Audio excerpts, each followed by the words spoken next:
Hello guys, what's going on? I'm going to talk a little bit about the Sharkoon Skiller keyboard today. I bought that about a year ago and already then there were not that many reviews on YouTube about it, so I thought after using it for a year I can give you guys a bit of an insight whether it's a good keyboard, it's bad, where the weak points are. So I thought I'd just make this video really quick and hopefully it helps you a little bit. So let me start off with kind of a technical overview.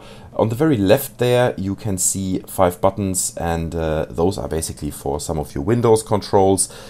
On the top you see the My Computer button, and then on the bottom just you can go forward and backward and refresh your websites.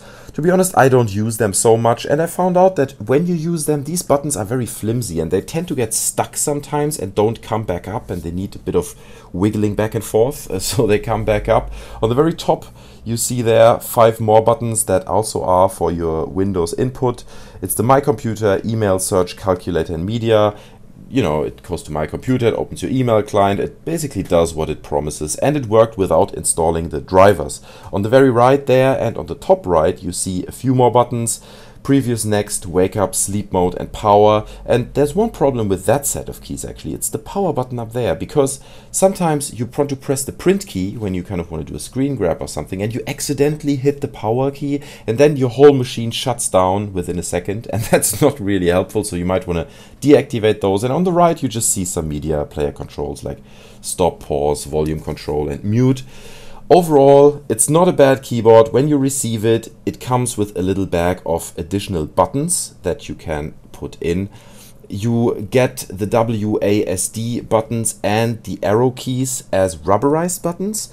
It's hard to explain how they feel, but I personally found them to be quite nice. I was expecting them, maybe because it's such a cheap keyboard, to be a bit sticky and feel a bit cheap and just rubbish, but they don't. They do feel quite nice, and on my keyboard, as you can see in the background, I actually do use the WASD buttons as you know, rubberized buttons.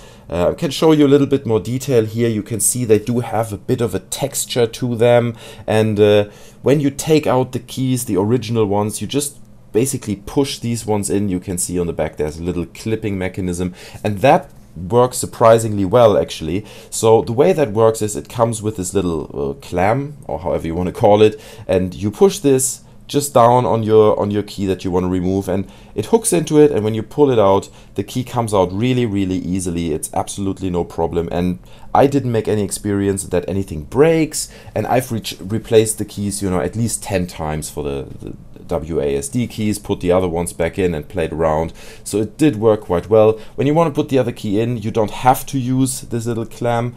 You can just push it in with your fingers. However, you can use a clam, and it's really up to you. But the whole process of exchanging the keys works really well, so no problem there. And you can see I'm just pushing it back in using my finger, so works perfectly fine.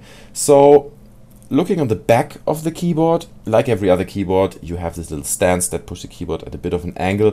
I found that these are really flimsy as well. If you push too hard on your keyboard, those might break off, so that's not a good thing. You better be careful, so if you don't want to break them. What is always important to me is how it feels to tap the keys and how loud it is. That's hard to describe, so I'm just going to put the volume off now to give you an idea how it sounds and maybe a bit how it feels.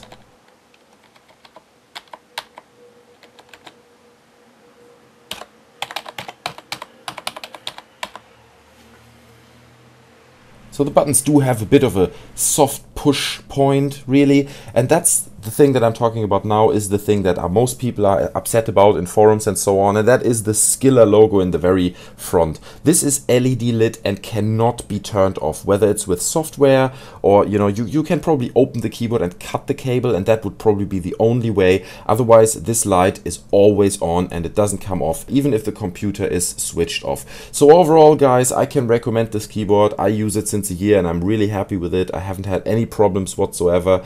You can leave me a like if you enjoyed the video, if it helped you a bit. If you have questions to the keyboard, just leave them in the comment section below. I'm very happy to answer them. You can subscribe to my channel. I do a lot of video game walkthroughs and stuff like this. So I thank you very much for watching the video. I hope it helped you guys a little bit, and I'm out. Bye.